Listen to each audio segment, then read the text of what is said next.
جی بسم اللہ الرحمن الرحیم۔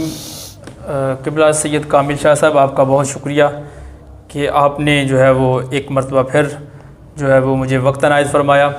سامعین گرامی قدر، میں بتانا چاہتا ہوں کہ جس طرح سید کامل شاہ صاحب نے میرے بارے میں بتایا کہ میں کچھ دیر کے لیے مرزا محمد علی انجینئر کو فالو کرنا شروع ہو گیا تھا اور اس کو سننا شروع ہو گیا تھا، جس کو سننے کے بعد میرے ذہن جو ہے وہ کافی چینج ہو گیا اور میں اس کو سنتا رہا۔ پھر میری ملاقات جو ہے وہ ملک عبدالرؤف سے ہوئی، جنہوں نے مجھے شاہ صاحب تک رسائی دی، اور شاہ صاحب نے میں نے ملک عبدالرؤف سے بھی یہی کہا تھا کہ میں سنتا ضرور ہوں لیکن میں حق کا متلاشی ہوں، میں حق جاننا چاہتا ہوں۔ تو انہوں نے مجھے شاہ صاحب کا پتہ دیا، تو شاہ صاحب نے کافی دن کافی گھنٹے جو ہے وہ میں ان سے سوالات کرتا رہا، جو بھی میں نے مرزا محمد علی انجینئر سے سنا تھا، جو اس کے جو بکواسات تھی، جو میرے ذہن میں وہ بوسا بھرا ہوا تھا اس کے لحاظ سے، وہ میں نے شاہ صاحب کے سامنے رکھا۔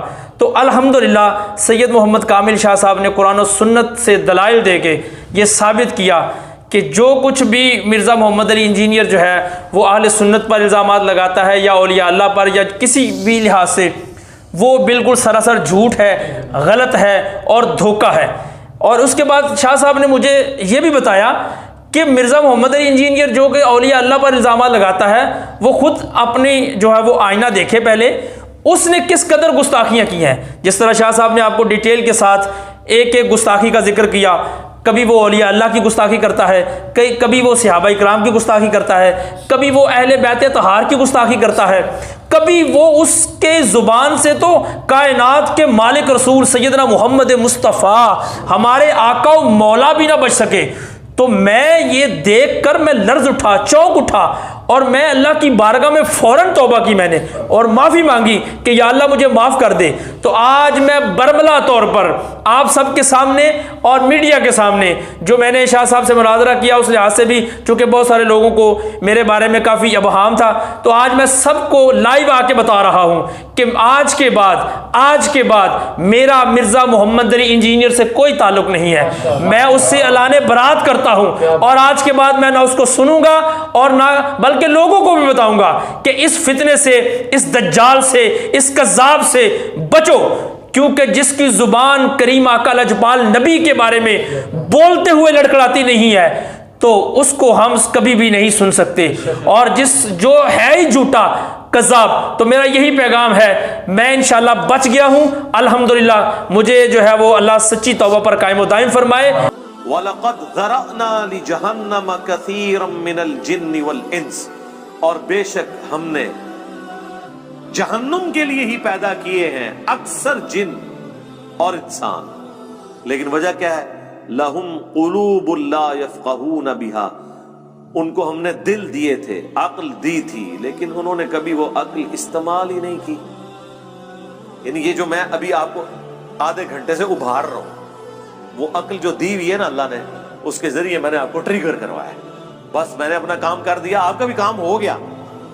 اب آپ نے خود ہی جہنم کمانی ہے تو کمانی ہے۔ پتہ چل گیا کہ معاملہ بڑا ڈٹ ہے، بڑا خطرناک ہے، بلکہ خطرے ناک ہے۔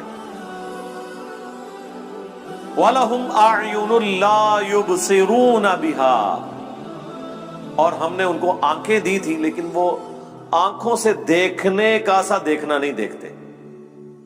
یعنی کہتے ہیں عقل مند وہ ہے جو دوسرے کی غلطیوں سے سبق سیکھ لے۔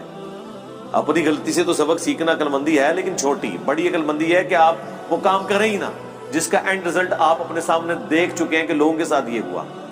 وہ آنکھ عبرت والی۔ وَلَهُمْ آذَانٌ لَا يَسْمَعُونَ بِهَا، اور ان کے کان تو تھے لیکن وہ سننے کا سا سننا نہیں سنتے۔ یعنی انہوں نے اپنی عقل کو، اپنی آنکھوں کو، اپنی بصارت کو، اپنی جو ہے وہ سوچنے سمجھنے کی صلاحیتوں کو اس کے لیے پٹ نہیں کیا۔ وہی جو سورہ بنی اسرائیل میں ہے، وَلَا تَقْفُ مَا لَيْسَ لَكَ بِهِ عِلْمٌ إِنَّ السَّمْعَ وَالْبَصَرَ وَالْفُؤَادَ كُلُّ أُولَئِكَ كَانَ عَنْهُ مَسْئُولًا۔ وہاں پہ بھی انہیں تینوں انسٹرومنٹس کا ذکر ہوا ہے کہ بے شک کان، آنکھ اور عقل، دل یا دماغ، کوئی بھی چیز، یہ دونوں انسٹرومنٹس ہیں اللہ کی طرف سے۔ اس پہ الگ سے میری ویڈیو ریکارڈ ہے۔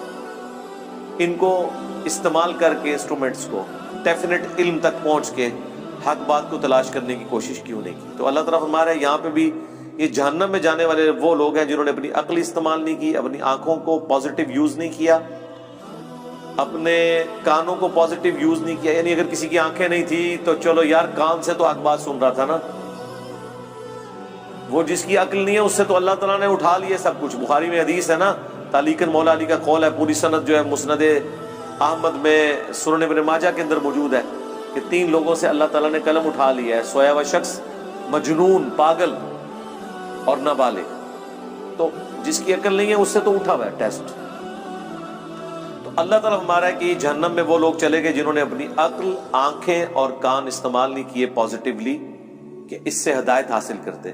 اولئک کالانعام، یہ تو چوپایوں کی مانند ہے. بل ہم اضل، بلکہ چوپایوں سے، جانوروں سے بھی گئے گزرے وہ لوگ ہیں جو اپنی عقل کو استعمال نہیں کرتے.